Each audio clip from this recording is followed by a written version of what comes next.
नमस्कार। उत्तराखंड की खबरों में आपका स्वागत है और मैं आपके साथ प्रिया बिस्ट। बुलेटिन की शुरुआत करते हैं। नैनीताल के हल्द्वानी उत्तराखंड राज्य स्थापना की जयंती के अवसर पर पूर्व सैनिक सम्मेलन का आयोजन किया गया। रजत जयंती वर्ष उत्तराखंड मना रहा है, जिसमें राज्य के मुखिया पुष्कर धामी शामिल हुए। सम्मेलन को संबोधित करते हुए मुख्यमंत्री पुष्कर सिंह धामी ने कहा कि पिताजी की याद हमेशा प्रेरणा देती है। जब पूर्व सैनिक सम्मेलन में उनका चित्र भेंट किया गया तो हृदय भावनाओं से भर उठा। उन्होंने कहा कि उन सभी वीर सैनिकों को नमन करता हूं जिन्होंने राष्ट्र सेवा को अपने जीवन का ध्येय बनाया।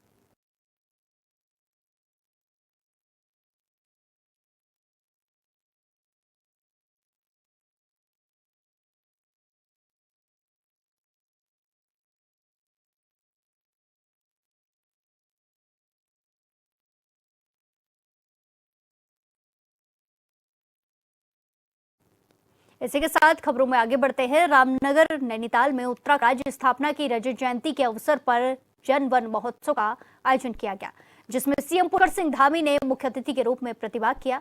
इस मौके पर सीएम ने कार्यक्रम में तमाम विभागों की ओर से लगाए गए स्टॉलों का अवलोकन किया। इस दौरान वन मंत्री सुबोध उनियाल मौजूद रहे।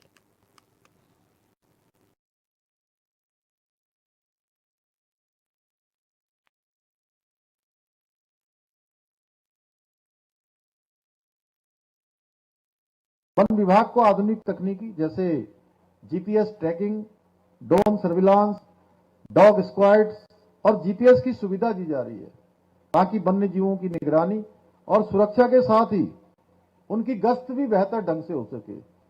उनको वन विभाग की सुरक्षा करने में किसी प्रकार की अधिक बाधाओं का सामना न करना पड़े, उनको भी सरलता प्राप्त हो। स्थानीय लोगों के लिए आजीविका के नए अवसर पैदा किए जा रहे हैं, ताकि वो जंगलों और की रक्षा और वन्य जीवों की सुरक्षा में भी सक्रिय भागीदार बन सके। पिछले दिनों फाटो में भी हम गए थे, वहां भी बताया गया कि 20 करोड़ से अधिक स्थानीय लोगों को रोजगार उपलब्ध हुआ है। वहां की हमारी अनेक बहनों ने अपने उत्पाद बेचकर बड़ी उनको रोजगार भी उनको उनके घर के पास प्राप्त हुआ है। भाइयों बहनों, हमने 1 लाख युवाओं को सीएम यंग इकोप्रेन्योर बनाने की बात कही थी और यह स्कीम आज रंग ला रही है। मुझे बताया गया कि इस स्कीम के तहत nature guide, drone pilot, wild life photographer, वन्य जीव टूरिज्म आधारित कौशल के कार्यों को एक उद्यम के रूप में परिवर्तित किए जाने की दिशा में काम चल रहा है।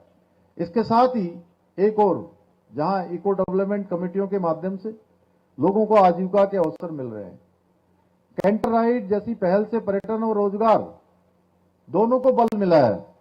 इस सबके साथ साथ आज प्रदेश के प्रत्येक जिले में छात्रों के लिए इको क्लब के जरिए वन्य जीवों से संबंधित शैक्षिक यात्रा के आयोजन कराए जा रहे हैं। उनको बहुत नजदीक से व्यवहारिक रूप से वन और वन्य जीवों के बारे में जानकारी प्राप्त हो रही है। प्रदेश में इको टूरिज्म का विस्तार करते हुए बिजरानी, झिरना, ढिकाला जैसे जोन को आधुनिक इको टूरिज्म मॉडल के रूप में विकसित किया गया है। साथ ही गर्जिया, काला ढूंगी, फोटो इको जोन जैसे नए क्षेत्रों ने भी हजारों ग्रामीणों को आज रोजगार के अवसर प्रदान किए हैं। हमने कार्बेट में आधुनिक रेस्क्यू सेंटर भी स्थापित किया, जिसे हम वन्य जीवों का एम्स भी कह सकते हैं। मैं स्वयं वहां पर जाकर देख के आया हूं। जिस प्रकार से लगभग 12 वहां पर टाइगर हैं और 13 लेपर्ड हैं और बहुत आधुनिक उपकरणों के द्वारा वहां उनका स्वास्थ्य को ठीक किया जा रहा है। यहाँ घायल वन्य बहुत बेहतरीन सुविधा प्रदान की जा रही है। इसके साथ वन्य संघर्ष में दी जाने वाली मुआवजा राशि को भी 6 लाख रुपए से बढ़ाकर 10 लाख रुपए कर दिया है। भाई कि ग्रीष्म काल में हमारे पहाड़ों में बनाएं अधिक होती हैं, जिसका एक बड़ा कारण पिरूल भी है, जिसकी रोकथाम के लिए पिरूल संग्रह दर को बढ़ाने का काम हमने किया है, जिसमें स्थानीय लोगों को आय भी प्राप्त हुई है और जंगलों में आग लगने की घटनाओं में भी बहुत कमी आई है, बहुत न्यूनता उससे हुई है। भाइयों बहनों, हम सभी जानते हैं बीते कुछ दशकों में जीवन शैली को बदलने का काम किया है। सब बदलाव आवश्यक है, पर हम ये नहीं भूल सकते विकास की दौड़ में यदि हम प्रकृति, पर्यावरण और वन्य जीवों को पीछे छोड़ देंगे तो हमारा ये विकास अधूरा रह जाएगा और ये आने वाली हमारी पीढ़ियों के लिए, जिसका अभी वन मंत्री जी ने बहुत अच्छे से उल्लेख किया, बहुत विस्तार से बताया कि आने वाली पीढ़ियों के लिए ये बहुत बड़ा गंभीर खतरा। हम सबको ये भी सोचना है, आज जब हम इस कार्यक्रम में यहां आए हैं तो हम अपने आने वाली पीढ़ियों को भविष्य में किस प्रकार का पर्यावरण देकर जा रहे हैं, किस प्रकार की प्रकृति देकर जा रहे हैं, किस प्रकार के पेड़ पौधे उनको देकर जा रहे हैं, किस प्रकार हम उनको जल जीवन देकर जा रहे हैं। ये हम लोगों का सच में कोई मेरा प्रश्न या वन मंत्री जी का या ये मंच पर बैठे हुए लोगों का प्रश्न नहीं, ये प्रश्न हम सबका है।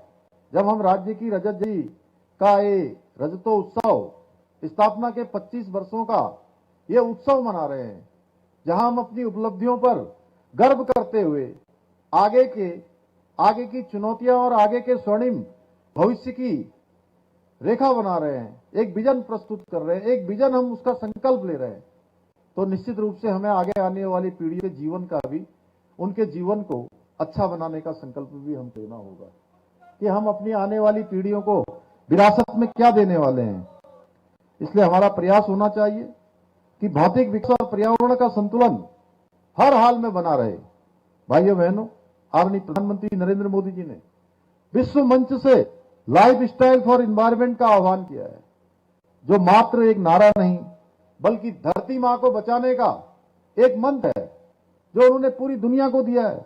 आज के इस अवसर पर मैं आप सभी के माध्यम से आने वाले सभी पर्यटकों से भी यह आह्वान करना चाहता हूं कि जब वो जंगल सफारी या किसी धार्मिक पर्यटन स्थल पर जाए तो वहां पर स्वच्छता का ध्यान उनके गंभीरता से रहे, वह गंदगी न फैलाएं, पॉलिथीन का प्रयोग न करें और हम सभी का ये छोटा सा प्रयास पर्यावरण संरक्षण की दिशा में आने वाली पीढ़ियों के लिए, पर्यावरण के संरक्षण के लिए एक बहुत बड़ा कदम साबित हो सकता है। भाइयों बहनों, मुझे पूरा विश्वास है कि उत्तराखंड को देश का श्रेष्ठ राज्य बनाने का जो हमारा विकल्प नहीं संकल्प है, उस संकल्प को साकार करने में आप सभी हमारी सरकार के साथ इसी प्रकार कंधे से कंधा मिलाकर। इसी के साथ खबरों में आगे बढ़ते हैं। भारत के राष्ट्रगीत वंदे मातरम के 150 साल पूरे होने जा रहे हैं। वहीं प्रदेश बीजेपी की प्रदेश महामंत्री दीप्ति रावत भारद्वाज ने बताया कि जिस प्रकार से प्रदेश में रजत जयंती के कार्यक्रम चलाए जा रहे हैं, उसी बीच 7 नवंबर को राष्ट्रगीत के 150 साल पूरे होने पर प्रदेश सरकार की ओर से 2 बड़े कार्यक्रम होने जा रहे हैं। पहला कार्यक्रम देहरादून के पुलिस लाइन में आयोजित किया जाएगा, जिसमें सीएम धामी समेत अन्य अधिकारी मौजूद रहेंगे। वहीं दूसरा कार्यक्रम हल्द्वानी में प्रदेश अध्यक्ष और नगर निगम के सानिध्य में होना सुनिश्चित हुआ है। इन दोनों कार्यक्रमों के बाद प्रदेश भर के सभी शिक्षक संस्थानों में भी सामूहिक गायन का कार्यक्रम किया जाएगा।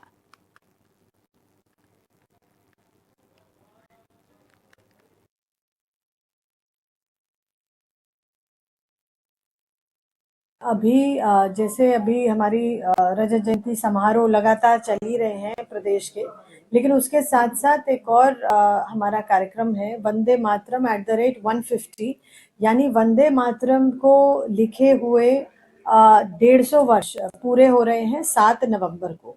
तो 7 नवंबर को इस प्रदेश में 2 बड़े कार्यक्रम होने वाले हैं। एक कार्यक्रम जो हमारे देहरादून में होगा, जिसमें मुख्यमंत्री जी रहेंगे और सारे ऑफिशियल्स भी रहेंगे और हमारे अपने जो नेता हैं और बाकी लोग हैं सभी रहने वाले हैं।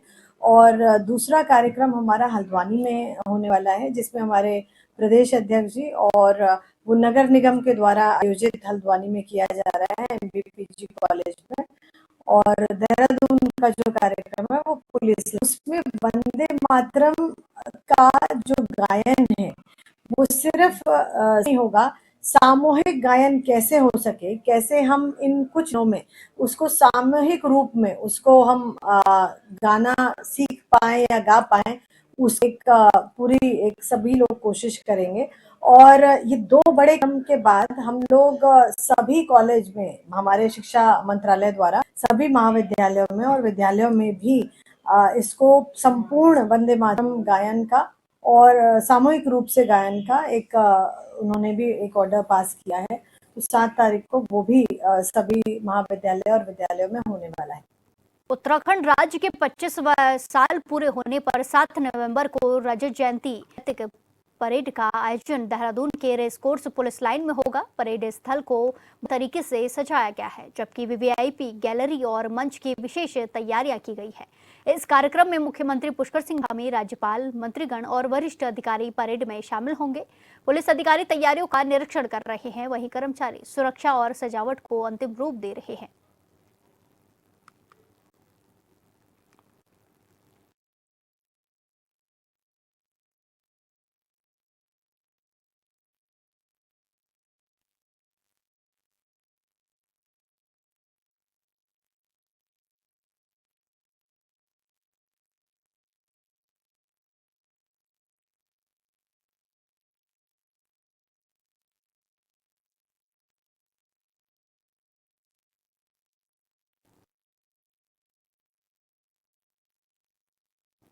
अब वक्त एक छोटे से ब्रेक का, फिर लौटेंगे कुछ खबरों के साथ। बने रहिए हमारे साथ।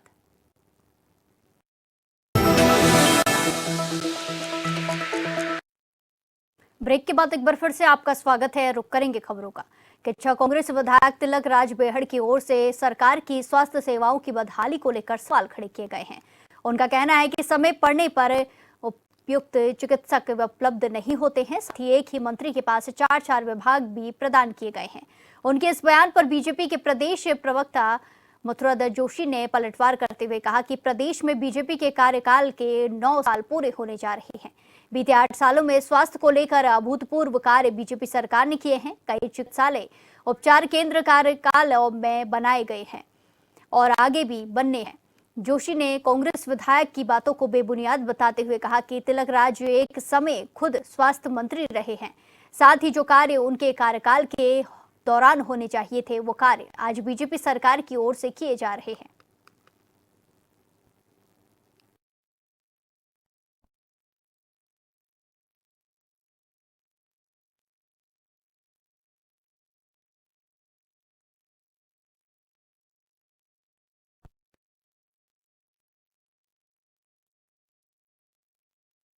देखिए, जहाँ तक स्वास्थ्य सेवाओं की बात है तो विगत 10 वर्षों के जो 8 वर्ष का शासनकाल है, 9 वर्ष पूरे हो रहे हैं भारतीय जनता पार्टी के शासनकाल में, प्रदेश में अभूतपूर्व काम हुए हैं स्वास्थ्य के क्षेत्र। 2-2, 3-3 नए मेडिकल कॉलेज शुरू करने की बात है। पिथौरागढ़ का मेडिकल कॉलेज 2026 में शुरू करने की बात है। हरिद्वार मेडिकल कॉलेज की शुरुआत हो चुकी है और हर मेडिकल कॉलेज में फैकल्टी देने की बात है। नए ट्रामा सेंटर बनाने की बात है। नई CSC की स्वीकृति देने की बात है। तो बहुत कुछ काम हुए हैं। नियुक्तियां भी अभूतपूर्व नियुक्तियां स्वास्थ्य विभाग में हुई हैं। ये आरोप बिल्कुल बेबुनियाद आरोप है और स्वयं तिलक राज बेहड़ जी तो स्वास्थ्य मंत्री रहे।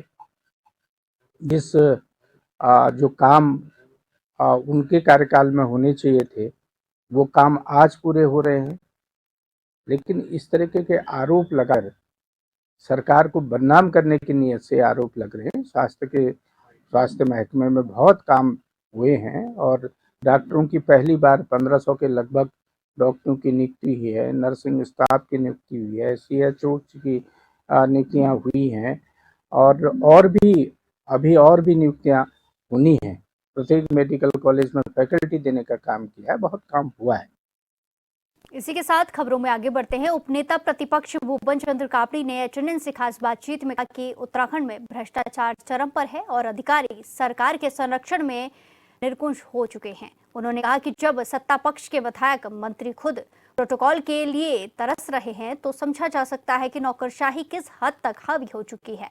कापड़ी ने आरोप लगाया है कि बनबुलपुरा जैसी बड़ी घटना में 9 लोगों की मौत के बावजूद किसी अधिकारी पर कोई भी कार्रवाई नहीं हुई, जिससे बीजेपी सरकार की नाकामी उजागर होती है। उन्होंने आगे कहा कि बीते 25 सालों में भ्रष्टाचार, बेरोजगारी और महिला अपराध सबसे तेजी से आगे बढ़ा है। उपनेता प्रतिपक्ष कांग्रेस विधायक भूपन चंद्र कापड़ी जी उनसे बातचीत करेंगे। सर, बहुत बहुत स्वागत है आपके चैनल पर। धन्यवाद।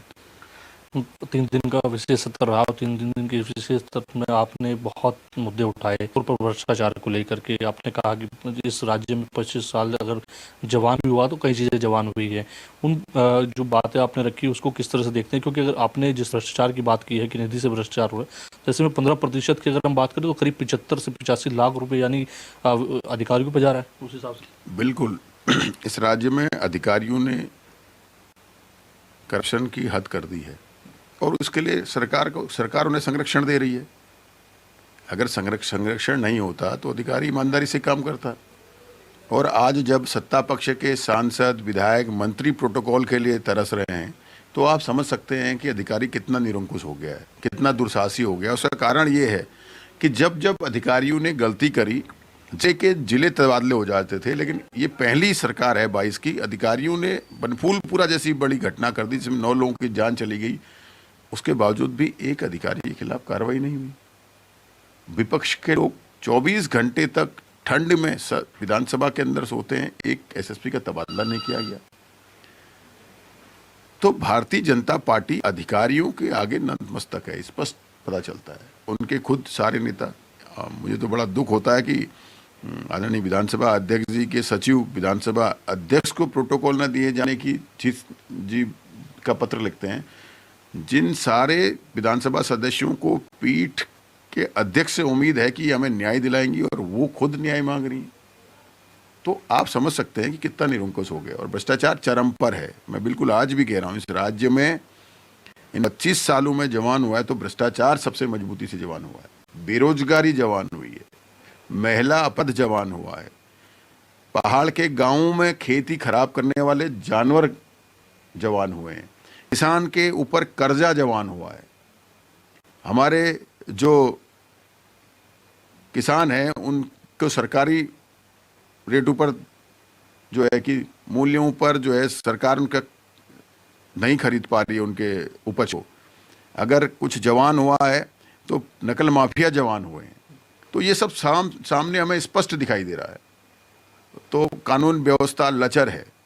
अगर आज रजत जयंती के अवसर पर भी हमारी जो कमियां हैं हम उन्हें ढक दें और खुद झूठी अपनी तारीफ कर लें और खुद को भी धोखा दें और राज्य को भी धोखा दें, राज्य की जनता को भी धोखा दें, तो मुझे लगता नहीं है कि ये कहीं न्याय संगत है, कहीं तर्क संगत है। और न मेरी आत्मा इसमें गवाही देती है। इसलिए जो प्रदेश के हालात हैं उन हालातों को मैंने बयां किया है और मैं अपनी जगह कायम हूं और ये सच है और ये सारे प्रदेश के नेता भी जानते हैं और प्रदेश की जनता भी जानती है। अब भ्रष्टाचार के खिलाफ, बेरोजगारी के खिलाफ खुलकर सबको मिलकर लड़ना होगा, तब राज्य आगे कहीं जा पाए। विशेष सत्र में क्या आप मानते हैं कि 3 दिनों में जिस तरह की कार्रवाई होनी चाहिए थी, जिस तरह की रोड मैप पर बातचीत होनी चाहिए थी, क्या वो हो पाई है? क्योंकि देखा गया कि जो है चाहे विपक्ष की बात हो चाहे पक्ष की बात हो, वो कहीं ना कहीं उन चीज़ों में ज़्यादा उलझे नजर आए कि पहाड़ प्लेन में उत्तराखंडी, आप उत्तराखंडी नहीं, इन चीज़ों में ज़्यादा उलझे हुए नजर आए। देखिए, जो पहाड़ प्लेन और उत्तराखंडी में तू की बात कर रहे हैं उनकी व्यक्तिगत बातें हैं, उनका व्यक्तिगत स्वार्थ है उसमें राज्य से कोई लेना देना मुझे लगता नहीं है। और हम उत्तराखंडी हैं। उत्तराखंड के अंदर, उत्तराखंड निर्माण से पहले और जो भी रह रहा है वो उत्तराखंडी है। उसमें पहाड़ और प्लेन में बांटने की जरूरत नहीं है। छोटा सा उत्तराखंड है, सबका भाईचारा है, सबका प्रेम है। तो ये सब बातें छोटी मानसिकता की हैं। पहाड़ प्लेन्स की जो बात है वो छोटी मानसिकता की हैं और छोटी मानसिकता के लोग ही इसको करते हैं। हमें उत्तराखंड और उत्तराखंडियत की बात करनी चाहिए और उत्तराखंड को आगे ले जाने की बात करनी चाहिए। और जिन लोगों ने ये कहा है वो समय उन्होंने बेकार किया है। मेरा तो ये मानना था कि विधानसभा सत्र 3 तारीख से शुरू होता और 9 तारीख तक चलता, राज्य स्थापना दिवस तक चलता, और 3 दिन उसमें सुरक्षित रखे जाते राज्य की रजत जयंती के बारे में बोलने के लिए 25 वर्षों के लिए, और बाकी जो है राज्य के लोगों की समस्याओं को लेकर प्रॉपर जैसे हाउस चलता है वैसे चलना चाहिए था। लेकिन भारतीय जनता पार्टी के अंदर इतनी हिम्मत और हौसला नहीं है कि वो हाउस चला सके, क्योंकि जन सरोकारों के हर मुद्दे पर वो फेल हैं और वो जवाब देने से बचना चाहते हैं, डरना चाहते हैं, इसलिए भाग जाते हैं हर बार। उनके अंदर ये साहस नहीं है कि वो विपक्ष का सामना कर पाएं और जनता को जवाब दे पाएं कि 9 सालों में आपने क्या किया, इसलिए वो सत्र को गड़बड़ाते हैं। कैमरा पर्सन एसबीटी के साथ में योगेश आर्य, एजेंट 24/7 देहरादून। इस बुलेटिन में फिलहाल के लिए इतना ही। बाकी तमाम खबरों के लिए देखते रहिए HNN 24/7। नमस्कार।